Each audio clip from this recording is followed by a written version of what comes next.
Bueno, seguimos con más entrevistas y ahora nos toca entrevistar a una persona muy importante para la Academia FCI, Mr. Jhon Love. Thank you for being here with us tonight. Thanks for inviting me. Talk to me a little bit about the goals of this academy and the way you helped them this year. Okay, do my best and try not to be. I see the swag, I see the little, you've been a big part, a vital part to this academy. Actually, helping FCI was actually helping us. We need FCI because we need some diversity within the county. And when I think of Raul, I almost think of me 40 years ago. 40 years ago, I needed the support that I hope that I give Raul. That I must have lost my turn somewhere, but it's a joy to help Raul because we need the diversity, we need the activity because soccer now is becoming probably the major sport.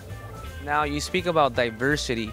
How important is to see so many Latinos in PG County, so many Latinos integrating, playing soccer with young African American kids nowadays, and this academy is doing that? It's very important, and we always say from Wayne Curry, Prince George's rather than PG, so kind of remember it's Prince George's, but Wayne isn't with us anymore, but it was always Prince George's. It's very important that we've integrated our soccer program, and again, soccer eventually is going to be the #1 sport in the United States. As a matter of fact, I think that it won't be long before you and I will be exchanging places. So we're very happy to be able to be a part, at least I am, to be a part of the new movement with soccer, with FCI, and just with being a part of history because that's what's taking place. Now this 2014 FCI hosted a big, huge tournament for them. You were a big part to make that happen. How did you make it happen? How did you feel at the end of that tournament knowing you were such a big part for them and they speak highly of you? I know Raul says so many good things about me. I almost need another job just so I can pay him for all the things he said. Well, I felt very good about it because we had 44 teams representing the state of Maryland.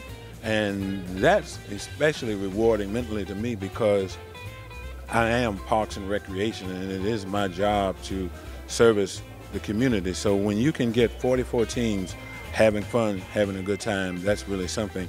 And it will be history because it was the very first, and I'm sure it's going to be continuing for years to come. A message to the parents who are involved, some of them that might be thinking, should I do it? Should I get my kids playing soccer at FCI or any other academy? What do you tell them? I think they should. I think young folks need all the experiences they can get. That does not mean that they're going to be a professional soccer player. They may not want to be that, but at least they need the experience of playing soccer. They need some experience as a young one. I tried a lot of sports as a kid. I don't think I was good at any of them. Now let's talk a little bit about that. Go back 40 years ago. What did you play? What differences do you see now and then? Well, my biggest sport and the one that I like most now is boxing and MMA. But I played baseball because when I was growing up, basketball, believe it or not, wasn't the #1 sport. Baseball was. I think that it's just important that kids get all type of experience. Now, I was very fast because I didn't have 100 pounds that I have now. And matter of fact, my best buddy got a scholarship running track, and I ended up with rheumatic fever, so that was the end of my sports. But it's important that the parents get their kids out, have them participate in something. If not soccer, then another sport. But something, maybe baseball, maybe football, maybe even basketball. There are a lot of things, but kids need that interaction with each other. It sort of helps in their growth, their development. The important thing here is to participate, to stay active, to do it, stay out of trouble. Mr. Jhon Love, thank you very much for your time. It's a pleasure. Thanks for having me.